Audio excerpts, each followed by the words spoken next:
og mér er alveg sama hvað þið á RÚV, þú veist, segið að megi ekki segja. Það er bara, við erum ekki að spila eftir ykkar reglum lengur og ég held að þetta sé alveg hægt, sko, og ég veit ekki hversu mikil,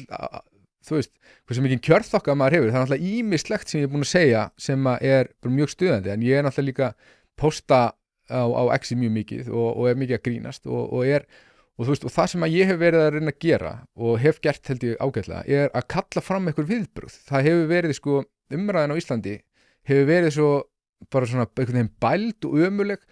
og fólk fílar það að þarna bara að það sé einhver maður kominn sem segir bara nákvæmlega það sem hann hugsar og það sem að mjög margir eru að hugsa, skilur, þessu stór hópur sem að hugsar eins og ég sem þorir ekki að segja það sem ég segi, en hugsar eins og er bara eitthvað og stoppar mig, skilur, í gimminu og segir bara takk fyrir að segja það sem að ég þori ekki að segja og ég er ofta að segja við það bara eitthvað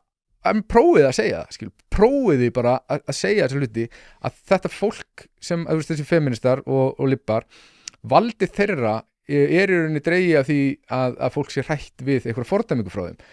en þegar eitthvað x margir stíga fram og byrja bara að tjá sig eins og ég hef verið að gera bara ófilterað og algjörlega óháð því hvort að einhver feministi eða lippi myndi skamma mig fyrir það,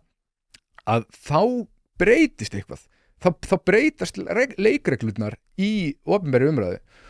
Þakka þér kærlega fyrir að hlusta á þennan stutta bút. Þú getur nálgast þennan þátt og allt efni hlaðvarpsins Ein Pæling á pardus.is/einpæling.